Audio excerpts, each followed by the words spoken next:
하나님 아버지 은혜를 감사합니다. 이 수요일 밤에도 저희들 불러주시고 요한계시록의 말씀을 함께 살필 수 있도록 은혜 내려주시니 감사합니다. 잘 배우게 하시고 잘 깨닫게 하여 주옵소서. 감사드리옵고 예수님의 이름으로 기도합나이다. 아멘.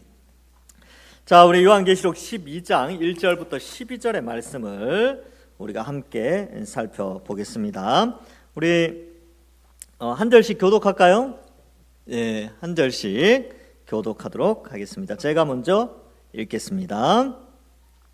하늘에 큰 이적이 보이니 해를 옷 입은 한 여자가 있는데 그 발 아래에는 달이 있고 그 머리에는 12별의 관을 썼더라.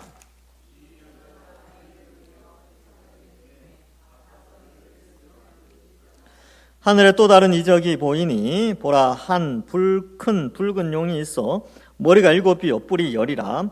그 여러 머리에 7 왕관이 있는데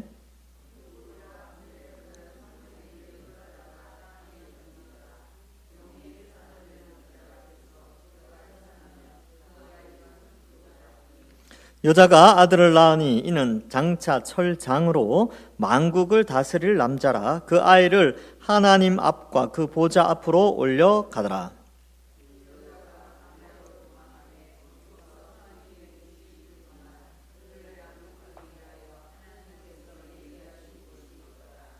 하늘에 전쟁이 있으니 미가엘과 그의 사자들이 용과 더불어 싸울새 용과 그의 사자들도 싸우나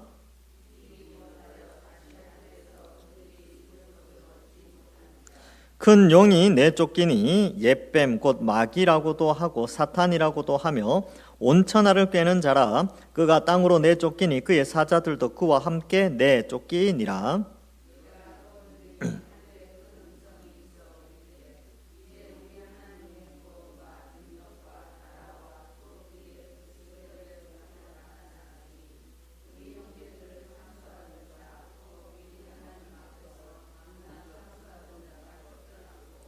또 우리 형제들이 어린 양의 피와 자기들이 증언하는 말씀으로서 그를 이겼으니 그들은 죽기까지 자기들의 생명을 아끼지 아니하였도다.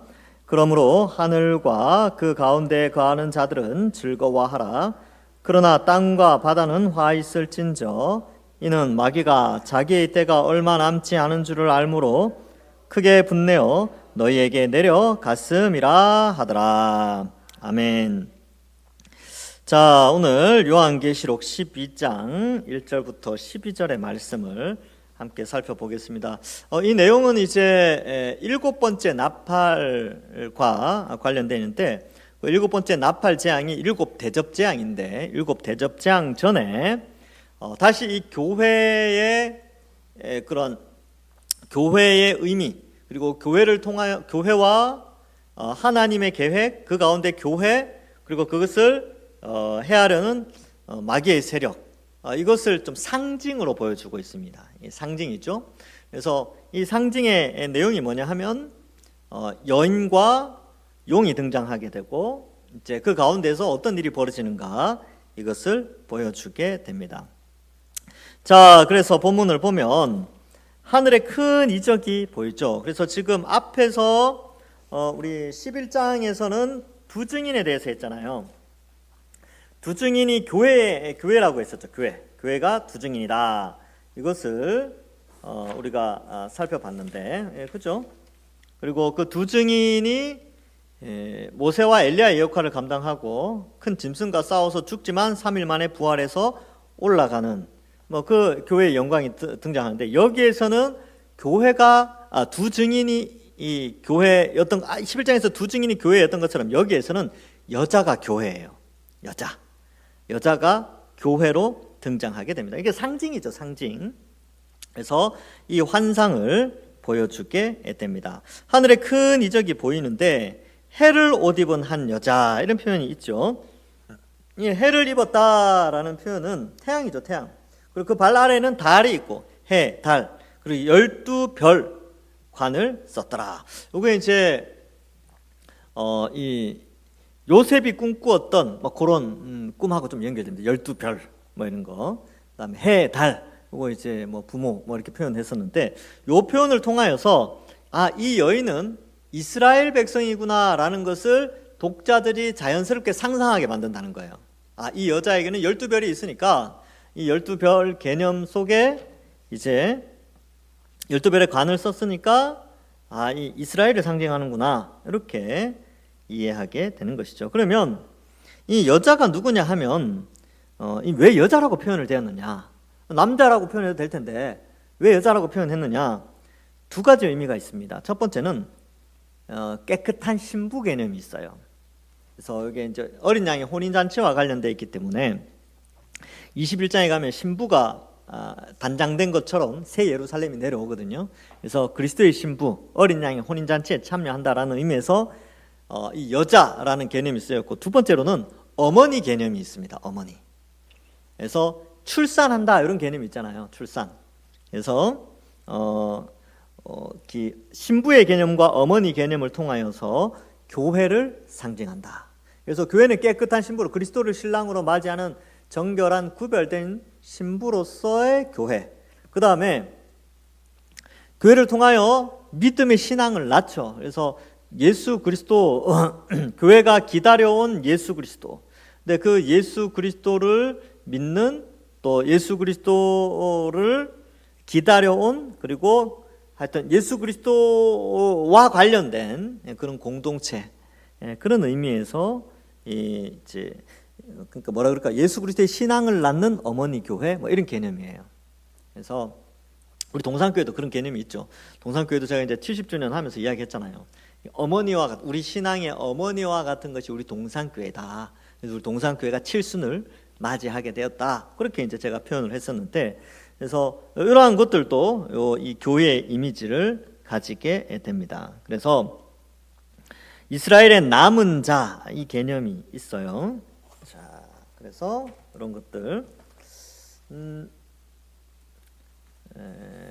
2절에 1절과 2절 그렇게 되어져 있지요.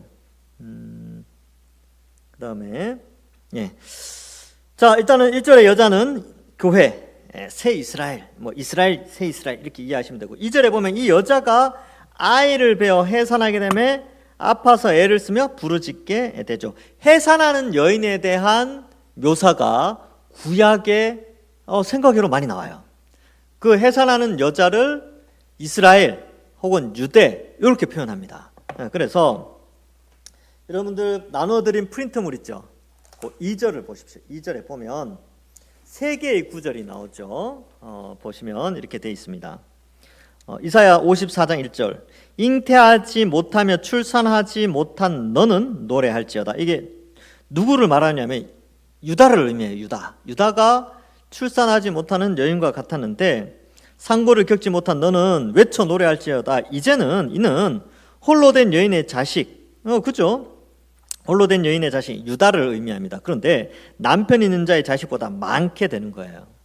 놀라운 일이죠. 이게 상징으로 하나님이 이사야를 통하여 앞으로 유대는 이렇게 지금은 홀로 사는 여인처럼 보이듯이 이렇게 초라해 보이지만 앞으로는 너를 통해서 많은 자녀들이 출산하게 될 것이다 라는 표현을 쓰고 있어요.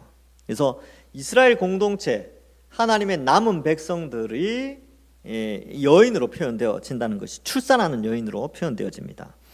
이사야 66장 7절에서 10절에도 나와 있는데, 여기는 이제 그 교회를 시온이라고 표현해요. 시온, 예루살렘 있죠. 예루살렘에 있는 산 이름이 시온산인데, 시온은 진통을 하기 전에 해산하며 고통을 당하기 전에 나마를 낳았으니 이러한 일을 들은 자는 누구이며 이러한 일을 본 자가 누구랴. 나라가 어찌 하루에 생기겠으며 민족이 어찌 한순간에 태어나겠느냐. 그러나 시온은 진통하는 즉시 그 아들을 순산하였도다.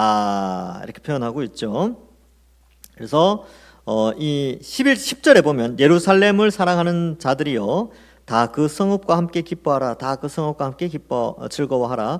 그 성을 위하여 슬퍼하는 자들이여 다 그 성의 기쁨으로 말미암아 그 성과 함께 기뻐하라. 그러니까 이게 무슨 말이냐면 이 성이 아들을 낳는다는 거예요. 성이.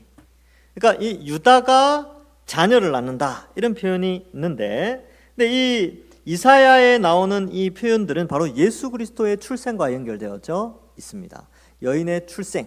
근데 그 출생이 순식간에 한 나라를 이루는 그러한 의미로 이 이사야의 의미가 쓰여졌다는 것이죠. 그래서 미가서 4장 9절과 10절에도 이제 내가 어찌하여 부르짖느냐 내 모사가 죽었으므로 네가 해산하는 여인처럼 고통함이냐 딸 시온이여 해산하는 여인처럼 힘들여 나을지어다. 이제 네가 성읍에서 나가서 들에 거주하며 쭉 기록되어져 있죠. 그래서 속량한다. 그래서 해산하는 여인, 이건 축복입니다. 축복. 그래서 이스라엘이 그렇게 될 것이다. 하여튼 그런 내용들이 있죠. 미가서 5장 3절에도 그 내용이 나오는데, 그래서 여기에 자 그러면 이제 이런 구약적 개념을 딱 가지고 있으면 이 요한계시록을 읽는 사람들이 어떤 생각하냐면 이 여자는 교회구나라는 걸 자연스럽게 이해한다는 거예요. 그리고 그 아이가 태어나는데 이 아이가 어떤 아이냐라고 했을 때에 그것에 대한 설명도 뒤에 나오게 됩니다. 그런데 이렇게 이 12별 해와 달을 가지고 있는 이 여인이 출산을 하게 되는데 하늘에서 이적이 하나 또 보이죠. 다른 이적이 보이는데 큰 붉은 용이 등장하게 됩니다. 이제 머리가 7개예요. 여러분, 용은 머리가 7개가 아니죠. 그리고 7개의 머리가 있다는 것은 그냥 상상의 어떤 이미지인데, 이걸 상징적으로 이제 요한이 이 환상을 보면서 하나님이 요한을 통해서 우리에게 보여주는 게 뭐냐 하면, 이 용이 머리가 7, 7이라는 숫자는 완전 숫자거든요. 그만큼 머리가 똑똑한, 지혜로운 그러한 용임을 의미합니다. 그러니까 우리가 마귀 그러면 막 되게 머리도 나쁘고 나쁜 짓 하다가 결국 망하는 그런 느낌으로 하는데, 사실은 마귀는 굉장히 머리가 좋아요. 우리보다는 훨씬 영적인, 그러니까 하늘의 천사들의 장이었으니까 머리가 얼마나 좋았겠습니까? 그래서 머리를 7이라는 표현을 썼죠. 이거는 상당히 뛰어난 머리다.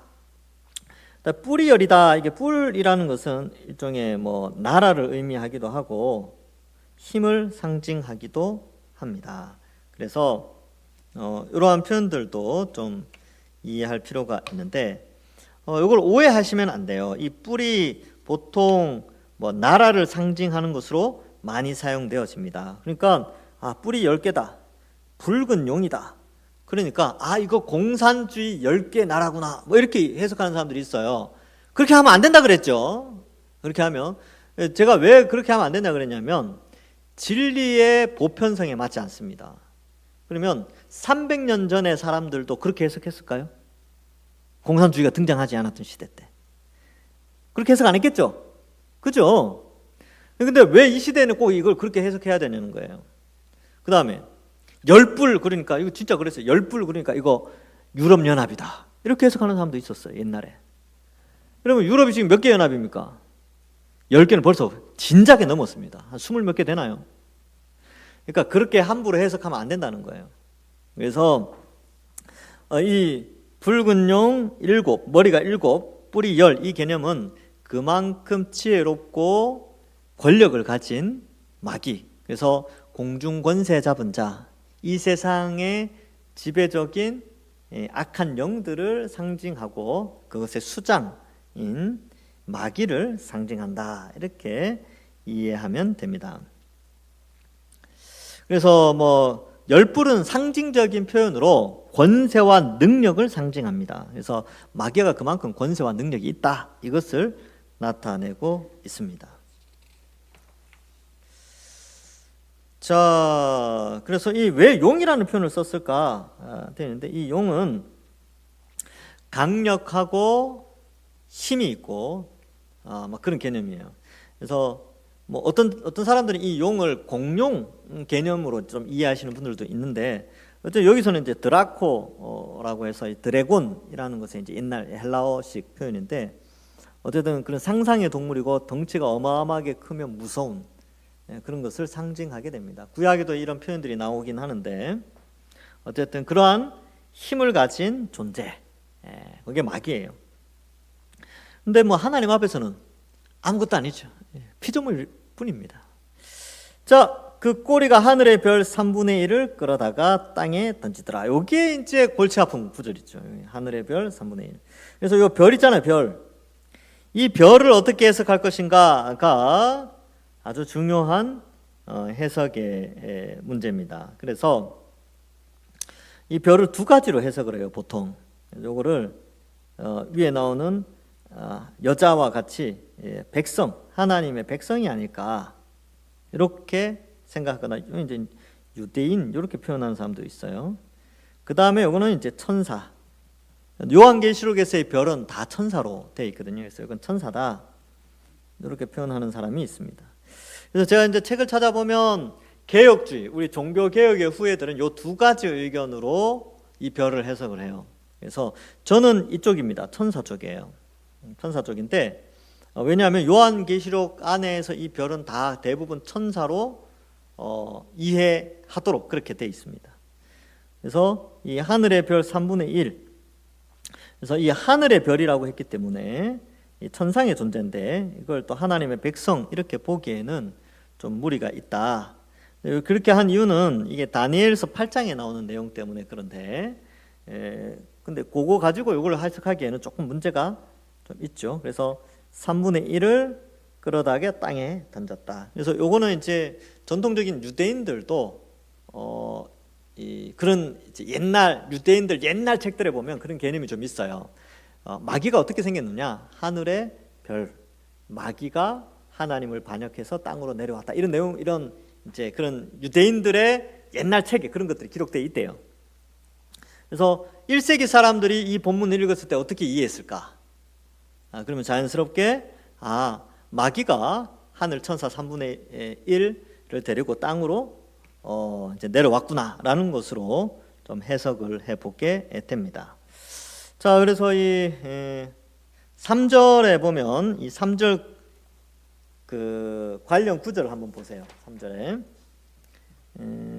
보면 그때 새벽벌들이 기뻐 노래하며 하나님의 아들들이 다 기뻐 소리 질렀느래. 새벽별을 천사로 본다. 뭐 이렇게 여기 천사로 보는 데가 있죠. 그리고 하나님이 범죄한 천사들을 용서하지 아니하시고 천사들을이라고 되어 있잖아요. 천사들을. 그래서 이렇게 심판하신다. 유다서 1장 6절에도 자기 처소를 떠난 천사들을 이렇게 되어 있죠. 그래서 여기 나오는 이 하늘의 별 3분의 1이 땅으로 내려온 것은 자기 자리를 지키지 않고 하나님을 반역한 천사로 이제 좀 볼 수 있게 됩니다. 자, 그래서 결국 마귀가 하나님을 대적하여 타락 천사 3분의 1을 취하고 땅으로 내려왔다라는 것으로 해석을 하지요. 왜요? 이제 땅에 있는 하나님의 백성들을 괴롭히기 위해서, 이 여인을 괴롭히기 위해서 내려옵니다. 자, 이제 여자가 아들을 낳게 되죠. 이 아들이 누구냐라고 하니까 아들의 힌트가 뒤에 나오는 구절이에요. 장차 철장으로 만국을 다스릴 남자 이렇게 표현하고 있죠. 그러면 이 장차 철장으로 만국을 다스리는 남자가 구약에 어디 표현되어 있을까라고 했을 때에 구약에 표현되어져 있어요. 그래서 여러분 5절 관련 구절 보면 2장 27절에 그가 철장을 가지고 그들을 다스려 질그릇 깨뜨리는 같이 하리라. 나도 내 아버지께 받은 것이 그러하니라. 뭐 이렇게 돼 있죠. 그래서 이 철장으로 다스리는, 이 철장이 뭐냐면 이런 거예요. 쉽게 생각하면 왕의 홀 같은 건데, 영국 국왕 뭐 대관식 할 때 보면 왕이 지팡이, 금색 지팡이 끝에 막 다이아몬드 같은 거 이렇게 들고 있는 거 있어요. 그게 그 왕의 봉이에요. 그걸 이제라고 하는데, 이걸 철로 만들어. 철로. 그러면 철로 만든 게 철장. 여기 이제 표현이 그게 철홀입니다. 철홀. 이게 봉을 홀이라고 하거든요. 근데 이제 뭐 그런 개념으로 철로 다스리는 거예요. 강력한 힘을 의미하게 되는데, 이게 시편 2편에 나옵니다. 시편 2편 9절. 여기에는 없는데 거기 적어 놓으세요. 시편 2편 9절. 네가 철장으로 그들을 깨뜨리며 질그릇같이 부수리라. 시편 2편은 메시아의 시거든요. 그래서 그리스도께서 오셔서 장차 철장으로 만국을 다스린다라고 하는 이 구절 때문에, 이 시편 2장 9절 때문에 이 남자는 바로 예수님이다라는 것을 알 수 있어요. 예수님. 그 아이를 하나님과 그 보좌 앞으로 올려가더라. 이게 이제 굉장히 간단하죠. 교회가 예수님을 간절히 기다리다가 예수님 오셨어요. 예수 그리스도로 말미암아 어때요? 십자가 형을 내 속에 지고 부활 승천하셨어요. 이게 한 문장으로 끝납니다. 근데 이게 왜 한 문장으로 끝나냐면 지금 예수 그리스도의 십자가 사역과 승천이 중요한 게 아니고 이 여인이 처한 상황이 중요한 거예요. 그러니까 하나님이 이 환상을 통하여서 교회가 간절히 기다려온 예수님이 이 땅에 오셨어. 십자가에 달려 못 박혀 죽으시고 부활하시고 승천하셨지. 너희는 지금 어떤 상황이냐? 교회는 지금 어떤 상황이냐? 이 문제거든요. 그래서 계시록에서는 교회를 굉장히 강조합니다. 교회가 어떠한 공동체냐 이걸 굉장히 강조하죠. 왜? 앞에 1장부터 3장까지도 7교회를 설명하잖아요. 그리고 4장 5장에는 천상의 교회를 설명하고 있어요.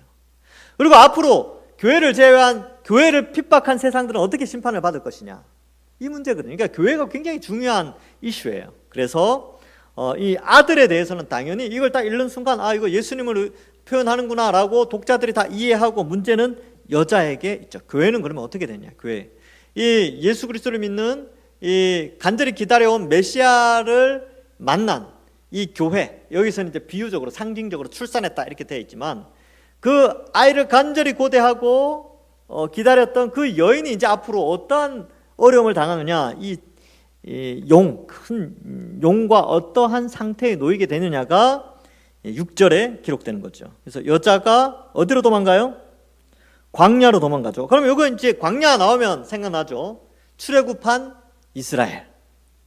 자, 그래서 제가 아까 이 예배 시간 때도 말씀드렸는데, 이 약속의 땅에 그 젖과 꿀이 흐르는 가나안 땅에 들어가는 이스라엘, 그 다음에 영생 복락이 허락된 완성된 하나님 나라에 들어갈 우리, 그리고 이스라엘은 열지왕과 홍해 사건으로 그들을 구출해냈죠. 근데 우리는 예수님의 십자가로 우리를 구출해냈어요. 이스라엘은 거친 광야의 길을 걸어갔죠. 우리는 새하늘과 새 땅을 바라보면서 우리의 인생 가운데 교회는 광야와 같은 인생, 광야 교회의 삶을 교회가 살아가게 됩니다. 언제 어떻게 해요? 그리스도의 초림에서 재림 사이의 기간 1260일, 여기 그렇게 되어 있는데, 구약의 이스라엘은 40년이죠. 근데 신약의 이스라엘, 새 이스라엘은 3년 반, 1260일. 요거를 이제 좀 강조하죠. 그래서 요거는 이제 뒤에 다시 한번 설명을 할 텐데, 어쨌든 광야의 삶을 살아가는 거예요. 광야에서 어떻게 1260일 동안 이렇게 표현하고 있죠. 구약의 이스라엘은 광야에서 40년, 우리는 광야에서 1260일. 근데 구약의 이스라엘은 실제 40년이고요. 우리는 상징적 3년 반입니다. 1260일. 이건 상징이에요. 실제 기간이 아니에요. 자, 그래서 1260일, 요거 앞에서 계속 했는데, 그리스도의 초림에서부터 재림 사이의 기간. 그래서 교회 시대라고도 하고요. 교회 시대 혹은 복음 시대, 이런 표현을 쓰기도 합니다. 그래서 우리는 교회 시대예요. 우리는 복음 시대에 살고 있습니다. 우리는 그리스도의 초림과 재림 사이의 기간에 살고 있는데, 우리는 이 1260일 사이에 살아가는 교회예요. 자, 그럼 왜 이 1260일인가? 이것은 바로 그 연단의 기간이죠. 그 열왕기상 17장에 보면 엘리야가 3년 반 동안 비가 오지 않게 하죠. 그때 어땠을까요? 엘리야가. 그리고 하나님 백성들이 어땠습니까? 많이 고난을 당했어요. 3년 반 동안. 엘리야는 도망쳐 다녔죠.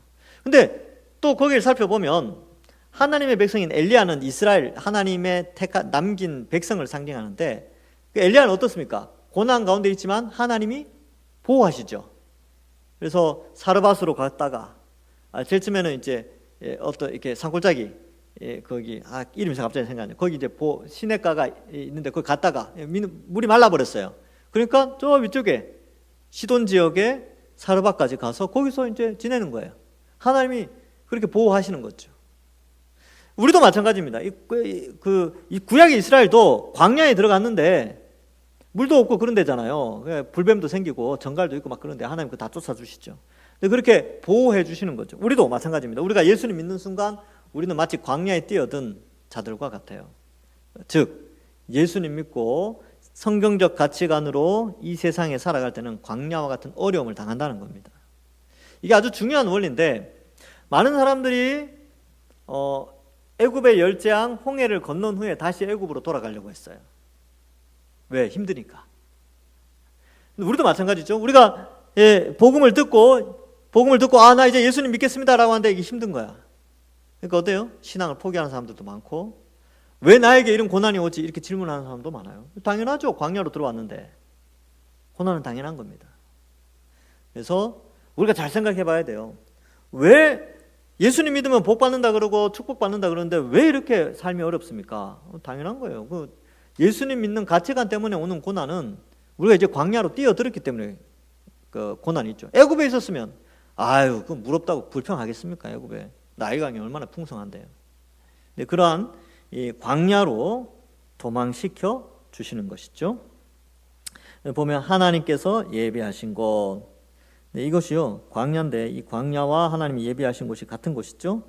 이게 뭐냐 하면 십자가의 길입니다. 광야의 길인데 이 십자가의 길이에요. 그래서 여러분 교회 예수님 믿고 믿음 생활하는 거 힘들죠. 교회 와서 봉사해야 되고 봉사하다 보면 욕도 얻어먹고 또 교회 안 나왔으면 어땠습니까? 여러분 경제적으로 훨씬 좀 더 나아졌을 것 같습니까? 왜냐면 11조도 안 해도 되고 헌금도 안 해도 되고 또 뭐 헌금도 뭐 이런저런 거 뭐 헌신도 안 해도 되고 얼마나 편할까요? 근데 신앙생활 하는 순간 모든 것이 마이너스예요. 체력도 마이너스, 삶의 어떤 것도 뭐 마이너스, 뭐 경제적인 것도 마이너스. 또 교회 와서 열심히 했는데 욕 얻어먹을 때 마이너스. 그죠? 그럴 때 있죠. 나는 열심히 했는데. 그러니까 이게 이제 광야라는 게 원래 그런 길이에요. 항상 애굽에서보다는 항상 마이너스죠. 근데 그곳이 바로 하나님께서 예비한 곳이다. 어쩔 수 없습니다. 우리가 걸어갈 길이에요. 자, 그래서 이제 이런 부분이 있고 6절에 보시면 왜 광야냐라고 하면 이사야 40장 3절에 외치는 자의 소리여 이르되 너희는 광야에서 여호와의 길을 예비하라 사막에서 우리 하나님의 대로를 평탄케 하라. 신기하죠. 그러니까 이 뭐냐 하면 하나님이 하나님의 백성들을 불러 모으시기 위해서 예비자를 두셨어요. 근데 그 예비자의 특징이 뭐냐면 광야에서 부르짖는 자입니다. 왜 광야에서 부르짖겠습니까? 광야로 나오라는 거예요. 광야로. 도시에 있지 말고 광야로 나와서 그 광야에서 하나님의 메시지를 들으라는 거군요. 그 사람이 이제 요거는 이제 세례 요한 있죠. 세례 요한이 광야에서 외쳤던 게 도시에 있는 사람들을 광야로 부른 거예요. 그래서 그 길을 걸어가게 하는 것이죠. 호세아 2장 14절에도 보면 그러므로 보라 내가 그를 타일러 거친 들로 데리고 가서 말로 위로하고. 그가 누구냐면 북이스라엘, 여기 이제 호세아는 북이스라엘 선지자니까 하나님이 호세아를 보내가지고 야 너희 이렇게 타락했는데 야 다시 와서 내 말 좀 듣고 나랑 좀 같이 살자. 자 나와 거친 들로 나가자. 이 거친들이 광야거든요. 광야로 나와서 좀 살자. 너희가 도시에서 그 우상 숭배하고 그러지 말고 광야로 와서 나랑 좀 같이 좀 만나서 오면 내가 위로해 줄게 라고 하나님이 호세아에게 말씀하시는 거예요. 그래서 하나님이 이스라엘과 교제하는 장소가 광야였습니다. 여인이 그래서 하나님 준비한 장소가 바로 이 광야죠. 여러분 우리가 이거 잘 적용해야 됩니다. 예수님 믿으면 광야의 길을 걷는구나. 신약의 용어로 바꾸면 십자가의 길을 걷는구나. 이렇게 생각하시면 됩니다. 자, 근데 여러분 광야를 가야 광야 길을 걸어가야 반전이 있습니다. 기적을 맛볼 수 있어요. 여러분 그 애굽에 살았으면 반석에서 물 나오는 거 봤겠습니까? 애굽에 살았으면요 메추라기 날라와서 잡는 건 불가능해요. 만나 맛도 못 봅니다. 애굽에서 살았으면요, 그렇죠. 신발 딸는 거, 뭐 신발 맨날 갈아 끼웠겠죠. 근데 광야에 있으니까 40년 동안 신발도 안 닦고 옷도 안 달았어요. 그래서 광야에서 여러 가지 기적들이 많이 있었죠. 그리고 원래 광야는 불뱀이 있는 곳입니다. 뱀이 많아요. 뱀들이 광야에서 사니까 정갈도 많습니다. 근데 딱 한 번 불뱀 사건이 있죠. 원래는 광야에 뱀이 많다니까요. 근데 그 40년 동안 그렇게 다 이렇게 쫓아주신 거죠. 그러니까 기적을 볼 수 있는 곳이 광야입니다. 그래서 우리가 예수님 믿고 믿음 생활하는데 너무 힘들어. 되게 힘든데 하나님이 살 길 열어주시는 그게 기적입니다. 여러분 여기 앉아 계신 게 기적이죠. 제가 여기 서 있는 거 기적입니다. 기적. 진짜 기적이에요. 하나님 어떻게 나를, 그런 생각 많이 해요. 자, 그래서 힘들죠. 힘든데 또 생각해보면 기적이죠. 기적. 여러분 신앙생활하기 힘들죠. 근데 기적입니다. 우리가 뭔데 이렇게, 그죠? 하나님 이렇게 세워주셔서 이 동산교회를 섬기게 하십니까? 기적입니다. 자, 7절. 하늘에 전쟁이 있죠. 그래서 지금 땅에서는 용과 여인이 이렇게 이제 갈등을 일으켜요. 그래서 여기 보면 도망하게 하는 이유가 뭐냐 하면 여기 그 붉은 용이 땅으로 내려왔잖아요. 이 여인을 해치려고 내려오거든요. 그러니까 하나님의 입장에서는 도망하게 하시고 또 하늘에 전쟁이 또 있었다라고 말합니다. 자, 그래서 이 하늘 전쟁이 있으니 그래서 여기 보면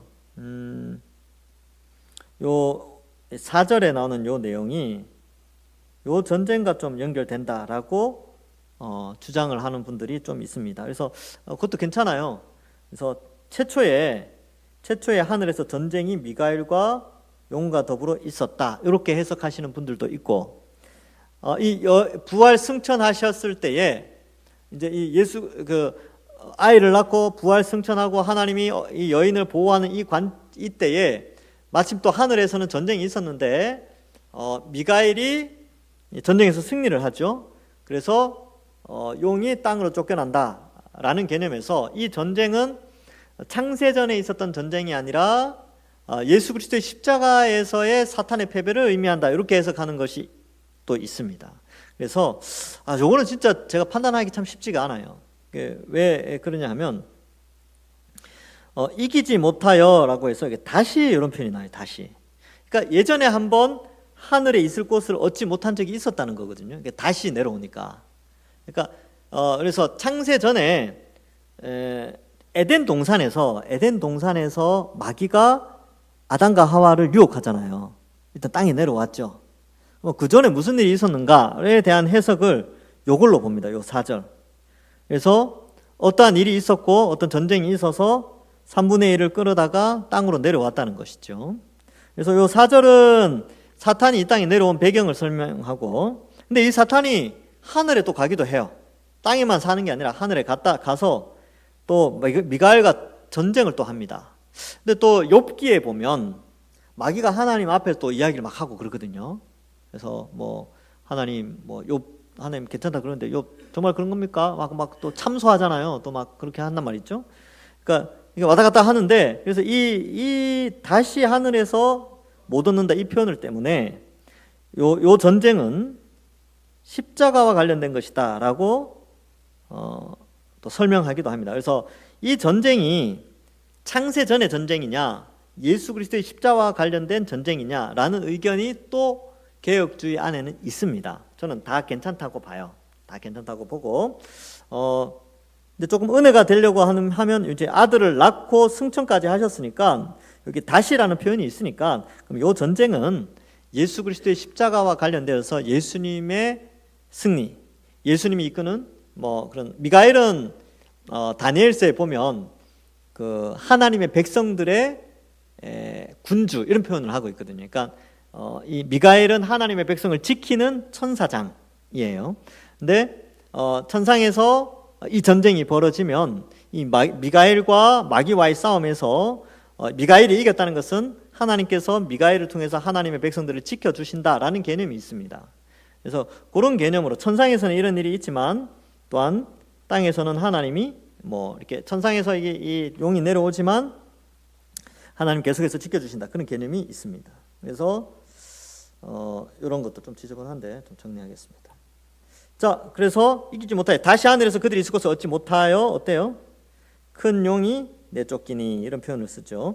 그래서 이 다시는 원래는 하늘이었는데 이제 처음 쫓겨나는 것이냐 아니면 두 번째 쫓겨나시는 것이냐, 그 논쟁이 있다고 제가 말씀을 드렸습니다. 큰 용이 내쫓기죠. 그래서 옛뱀, 마귀 이런 표현을 쓰고 사탄이라고 합니다. 그래서 큰 용, 옛뱀, 마귀, 사탄.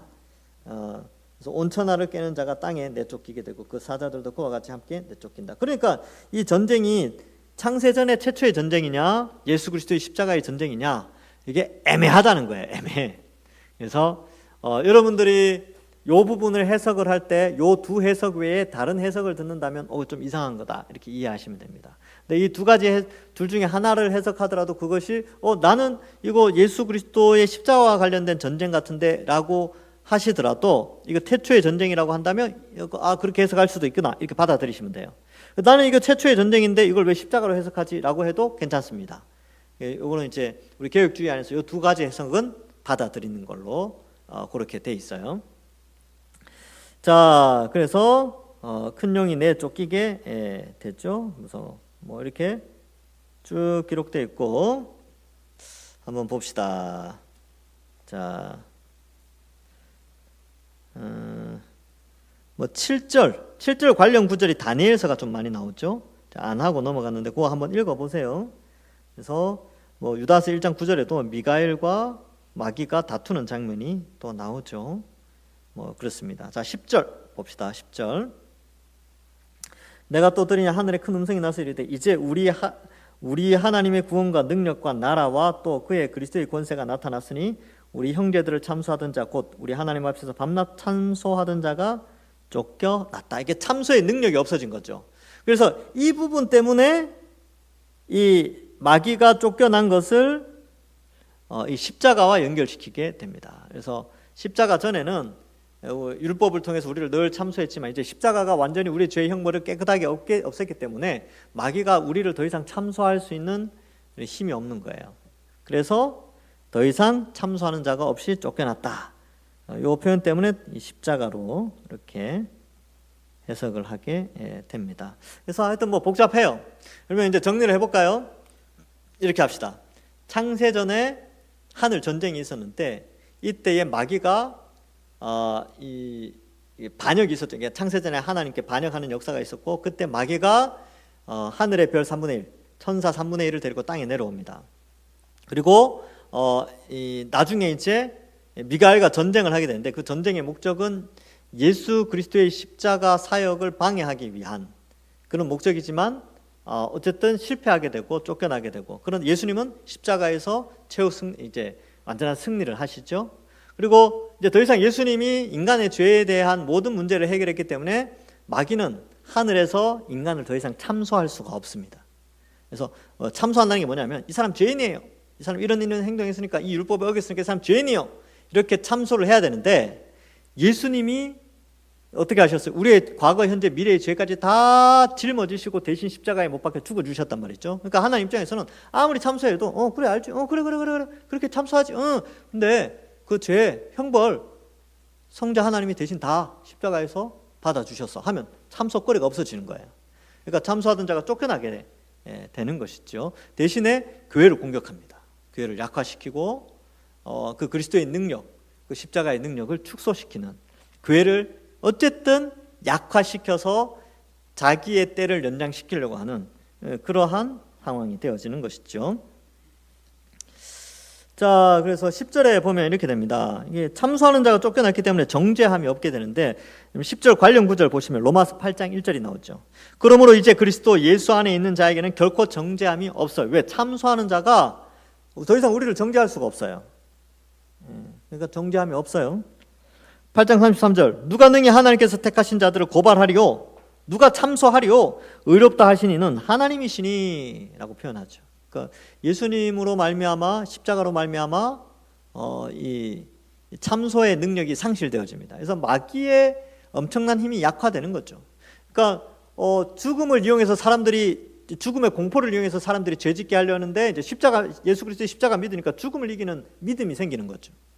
그리고 막 정죄를 해요. 너 뭐 죄인이야 막 하는데도 어때요? 예수님의 십자가를 딱 바라보면서 예수님이 내 죄의 형벌 대신에 다 십자가에 못 박혀 죽어 주셨어 하니까 또 참소를 못 하는 거죠. 하나님 앞에서도 그렇고 우리 앞에서도 그렇습니다. 그래서 참소하는 자가 쫓겨나게 되고 누가복음 10장 18절에 보면 예수께서 이르시되 사탄이 하늘로부터 번개같이 떨어지는 것을 내가 보았다 이렇게 표현하죠. 이제 예수님 때문에 더 이상 참소할 기회가 없어진다라는 것입니다. 그래서 또 재밌는 것은요, 여러분 예수님이 이걸 봤잖아요. 보았노라라고 되는데 이게 현재형이 아니고 과거형입니다. 그래서 이걸 창세전의 전쟁으로 또 봐. 창세전에 마귀가 귀신들 3분의 1 데리고 내려온 것으로 해석하기도 해요. 그러니까 이게 참 이 해석 들으면 이 해석이 맞는 것 같고 저 해석 들으면 저 해석이 맞는 것 같은데 조금 더 은혜되는 거는 하늘의 3분의 1이 내려오는 것은 창세전, 그리고 여기에 나오는 이 참수하던 자가 쫓겨났다 이 표현은 이제 예수님의 십자가, 이렇게 하면 조금 더 은혜가 됩니다. 이렇게 해석을 해도 전혀 우리 개혁주의 안에서는 문제가 되지 않습니다. 자, 이런 내용들이 있고요. 그래서 용의 군대가 이기지 못해요. 용은 아주 멋있게 등장하잖아요. 머리 7배, 뿔 10. 얼마나 무섭고 멋있게 막 대단하게 등장하는데 맨날 져요. 맨날 져요. 그래서 기껏 이기는 게 2사람 정도 이기는 거죠. 앞에 11장에 겨우 이기는데 근데 2사람이 또 3일 만에 부활해버리네. 영광스럽게 올라가 버리네. 그러니까 결과적으로는 진 거죠. 그래서 용은 계속 집니다. 계속 져요. 그러니까 대단한 것 같은데 져요. 그러니까 존 버년의 철로 역정에서 아주 잘 표현했죠. 사자 2마리가 막 엄청나게 막 울부짖어요. 막 울부짖고 크리스찬을 막 천국을 향해 못 가도록 막 길을 못 지나가도록 막 위협하는데 묶여 있어. 얘네들이. 그 가운데 길로는 이제 잘만 가면 그 길로, 좁은 길로 가면 마귀가 사자가 공격을 못 해요. 잘 묘사한 거죠. 그러니까 마귀라는 존재가 막 엄청나게 똑똑하고 막 힘이 대단한 것 같아. 공중 권세 잡은 자니까 대단한 것 같은데 십자가 앞에서는 아무것도 아닙니다. 결국 져요. 자, 그래서 이런 부분들을 이게 요 상징을 통해서 우리에게 좀 보여주고 있습니다. 자, 그러면 이제 또 이런 게 있어요. 이제 참수하던 자가 쫓겨났고, 그럼 이 땅에서는 어떤 일이 벌어지냐면 마귀가 예수님 앞에서 패배하는 장면을 누가복음에서는 상징적으로 잘 보여주고, 이 마귀의 세력들이 그러면 싸움에 져서 어떤 결과를 맺게 되느냐라는 것을 좀 봤을 때에 여기에는 안 나오는데요. 제가 잠깐 설명을 드리면 예수님이 거라사 지방에 딱 갔어요. 근데 군대 귀신 들린 사람이 있는 거예요. 힘이 얼마나 센지 쇠사슬로 묶고도 다 풀고 그랬어요. 근데 일이 뭐냐 하니까 군대라는 거죠. 근데 그 군대 귀신이 뭐라 그랬냐니까 그렇게 말해요. 무적행으로 들어가라 하지 마시기를 강구하더니. 그러니까 이 귀신이 뭘 알고 있냐면 예수님이 왔고 그 예수님이 이 마귀를 이게 귀신의 세력들을 무적행, 끝이 없는 감옥으로 집어넣는다는 걸 얘네들도 알고 있는 거예요. 마귀들도, 귀신들도. 그래서 예수님이 오심으로 말미암아 이제는 복음을 통하여 귀신의 세력들이 패배하게 되고, 이제 귀신들의 가장 큰 이 마귀는 무적행에 갇힌 것처럼 무적행에 갇히게 되고, 그의 잔존 세력들이 이제 활동하는데 그들도 다 무적행에 갇히게 있고요. 왜 그러냐면 이렇게 생각하시면 돼요. 무적행이라는 것은 감옥입니다. 감옥에 가둬놔요. 가둬놓는 이유가 감옥에서 영원히 썩는 게 아니고, 가둬놨다가 나중에 다 끌어모은 다음에 걔네들 다 풀어서 불못에 던져 넣으려고 무적행에 잠시 가두는 거예요. 그래서 이 내용이 20장에 가면 나옵니다. 그래서 20장에 보면 마귀가 무적행에서 풀리거든요. 우와, 풀렸다 그러는데 이제 불못에 던져지죠. 그런 의미가 있습니다. 자, 10절, 11절 이렇게 볼까요? 그래서 그런 내용들. 그러니까 여러분, 이제 우리가 구원 받았기 때문에 마귀가 우리를 다시 지옥에 보내거나 그걸 못합니다. 못해요. 그래서 우리의 믿음을 굳게 붙잡으면 그 어떤 세력도 우리를 이길 수가 없어요. 그래서 우리 믿음의 선배들은 어땠습니까? 죽음도 이기지 못했어요. 죽음의 공포도 그 믿음을 이기지 못했다니까요. 자, 그래서 뭐 그런 내용들. 이 참수하는 장면들은 유다서 1장 9절에 아까 살펴봤죠. 그래서 막 모세에 대해서 막 욕하고 막 그런 내용이 나옵니다. 자, 보겠습니다. 또 우리 형제들이 어린 양의 피. 이 표현들 정확한 표현이죠. 이걸 딱 읽는 순간 이거 예수 그리스도의 십자가를 상징하는구나. 자기들이 증언하는 말씀으로서 그를 이겼다. 말씀으로서 용을 이겼습니다. 여러분 지금도 우리는 말씀으로 이기고 있어요. 우리가 승리의 증거죠. 여기 앉아 계신 우리가 승리의 증거예요. 우리가 복음이 우리에게 없었으면 우리는 공중권세 잡은 자, 이 마귀의 세력 아래서 하나님 거부하고 욕심대로 살다가 지옥 가는 거예요. 그런데 말씀이 이겼어요. 말씀이 우리에게 와서 우리가 그 말씀을 통해 말씀을 믿음으로 말미암아 마귀의 세력을 이긴 증거가 우리입니다. 그들은 죽기까지 자기들의 생명을 아끼지 아니하게 되죠. 그래서 이 말씀을 증언하는 자들이요 죽음을 두려워하지 않습니다. 교회는 바로 그런 것이죠. 그러므로 하늘과 그 가운데 거하는 자들은 즐거워하라. 그러나 땅과 바다는 화 있을진저 마귀가 자기의 때가 얼마 남지 않은 줄 알죠. 언제 알았을까요? 옛날부터 알고 있었는데 예수님 오신 이후에 정확하게 알았어요. 야, 성자 하나님이 이 땅에 와서 이 일을 했구나. 야, 이제 끝날 때가 됐나 보다. 마지막 때가 됐나 보다라고 아는 거예요. 그리고 크게 분내어 너희에게 내려갔다. 이런 표현을 썼죠. 그래서 여기 나오는 이렇게 이런 내용들. 그래서 미가엘의 전투, 땅에 내려오는 것, 이게 다 십자가와 좀 관련된 것이 훨씬 더 좀 맞다. 이런 생각이 좀 들게 됩니다. 자, 그럼 여기에서 우리가 좀 알 수 있는 것은, 그러면 이 마귀가 크게 분내어 우리에게 내려왔고 우리는 이 전투를 하고 있어요. 하고 있고 하나님은 우리에게 이 전투를 잘 치르라고 말합니다. 이 전쟁을 막아주시는 게 아니라 우리에게 전투를 치르라고 하시죠. 그래서 에베소서에는 하나님의 전신갑주를 취하라라고 말씀하고 있습니다.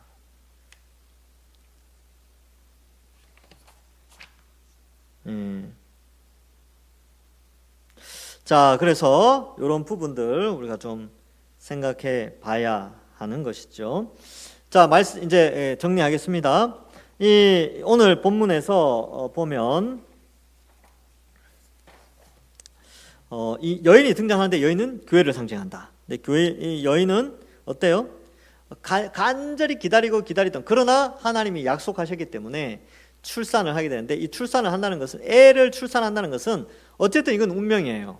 임신을 한 여인이 애를 낳는 건 당연히 40주가 지나면 출산을 하는데, 그 때를 기다리다가 결국 때가 차면 아이가 나오듯이 구약의 창세로부터 창세기 3장 15절 여인의 후손이 마귀의 머리를 상하게 한다는 그 예언의 말씀으로부터 시작해서 오래된 약 4,000년 정도 기다렸다가 결국 예수님이 이 땅에 오십니다. 마치 출산하는 것을 기다리듯이 예수님이 이 땅에 오시고 부활 승천하시죠. 십자가에 달려 죽으시고 부활 승천하시게 되고, 교회는 어떻게 되느냐? 하나님이 그 교회인 여인을 보호하기 위해서 광야에서 1260일 동안 보호하십니다. 보호하세요. 그러니까 교회는 망하지 않습니다. 그래서 이렇게 보호하시게 되고, 또 이러한 상황 속에 있었지만 천상의 영적인 세계는 어떻게 움직이고 있느냐? 영적인 세계는 사탄이 원래는 하늘의 별, 사탄을 따르는 귀신들의 세력을 데리고 3분의 1이 내려왔는데, 그러나 예수님의 십자가로 말미암아 하늘에서 영적인 전투가 일어나요. 그래서 미가엘과 싸우게 되고 또 지게 돼서 땅으로 내려와서 이제는 자기 때가 얼마 남지 않음을 알고 대단한 전투를 치르게 됩니다. 그 내용이 마지막 전투 때, 이 전투는 1260일 사이에 있는 마지막 전투예요. 그러니까 그리스도의 초림과 재림 사이에 또 복음 시대에 교회 시대에 있을 전투를 교회는 이 마귀의 세력과 치러야 됩니다. 그리고 우리는 치르고 있는 거죠. 그래서 이 치르는 과정 가운데서 순교도 나오고 박해도 나오고 막 그런 과정이 있고, 순교와 박해의 과정 후에는 어떤 전쟁을 치르냐 하면 타락의 전쟁을 치릅니다. 그 다음에 향락의 전쟁을 치러요. 처음에는 박해의 전쟁이거든요. 이렇게 목숨 거는 전쟁을 치러요. 근데 그 기간이 지나면 이제 기독교가 공인되어지고 확장되잖아요. 그러면서 향락과 뭐 그런 것들, 이렇게 부유함, 안일함, 나태함의 전쟁이 시작됩니다. 이거는 세계 역사 속에 그대로 보여주고 있고 한국 교회도 그대로 보여주고 있어요. 초창기 한국 교회는 순교자들이 많았죠. 근데 이제 교회가 성장하고 확장되면서 어떻게 됩니까? 세상과 타협하게 되고 많이 약화되어졌죠. 그러면서 이 전쟁을 치르고 있는 거죠. 그러니까 이럴 때일수록 순교의 시대든 타락의 시대든 어느 시대에나 하나님의 전신갑주를 입어야 되고, 어느 시대에나 예수를 깊이 생각해야 되고, 그 중심에는 예수 그리스도의 십자가, 이 형벌 대속의 복음이 교회 안에 살아있으면 이 전쟁들을 다 치를 수 있습니다. 그래서 그렇게 싸우다 보면 주님이 오시는 거죠. 우리의 인생이 끝나게 되는데 그러한 면을 이 본문에서 보여주고 있다. 그래서 교회는 전투 가운데 있고 고난 가운데 있지만 하나님 지켜주신다는 위로와 최후 승리는 우리에게 있지만 그러나 그 과정 가운데 우리가 있으니까 잘 견뎌내야 된다라는 것을 요한계시록에서 교훈으로 주고 있습니다. 자, 여기까지 오늘은 하겠습니다. 여러분 이런 걸 배워놔야 나중에 이단들이 여러분들이 듣도 보도 못한 해석들을 할 때 이거 이상한데? 라고 알 수 있어요. 알 수 있게 됩니다. 그래서 이거는 이렇게 해석되어지는 걸 내가 들었는데 좀 이상하네? 해석하네? 라고 알 수 있어서 이단들을 분별해낼 수 있습니다. 그래서 안 빠질 수가 있어요. 이런 것들, 특히 이런 것들은 재밌잖아요. 이런 거 해석하고 막 이상하게 해가지고 이 여인이 누구다 그러고 뭐 이 아이는 우리 교두다 그러고 막 그죠. 뭐 3일 부활 승천한다 곧 이제 부활 승천한다 그러고 이 마귀는 뭐 이렇게 뭐 그러죠. 이 집단 이제 뭐 신천지나 이런 데는 이 마귀나 큰 용을 적그리스도를 기존 교단 우리 기존 교회를 마귀라고 그래요. 그래서 구출을 내야 된다 해서 들어와가지고 성도 빼내 가잖아요. 아주 그러니까 계시록을 어떻게 해석하느냐에 따라 또 이제 그런 건데 여러분들은 바르게 해석해야 됩니다. 얼마나 이단들이 이 마지막 때에 마귀가 교회를 약화시키고 온갖 이단들을 막 등장시켜가지고 그렇게 하는지 참 마음 아파요. 우리는 잘 배우면 됩니다. 오늘 여기까지 하죠. 자, 기도하고 마치겠습니다. 하나님 아버지 은혜를 감사합니다. 이 여인이 광야에서 1260일을 지내야 하듯이 우리도 이제 이 1260일 그리스도의 초림과 재림 사이의 시기에 광야 교회로서의 삶을 살아갑니다. 하나님 거칠고 힘든 믿음의 삶이 될 수도 있지만 그 가운데 하나님의 기적을 바라보며 하나님의 인도하심 가운데 우리가 이 광야 길을 십자가의 길을 잘 걸어가는 저희들 되게 하여 주옵소서. 주께서 우리 동산교회를 사랑하시고 또 우리가 온전히 마지막 때에 이 세상의 악한 것들로부터 유혹을 이겨나가며 전투에서 승리하는 저희들 다 되게 하여 주옵소서. 감사드리옵고 예수님의 이름으로 기도하옵나이다. 아멘. 수고하셨습니다.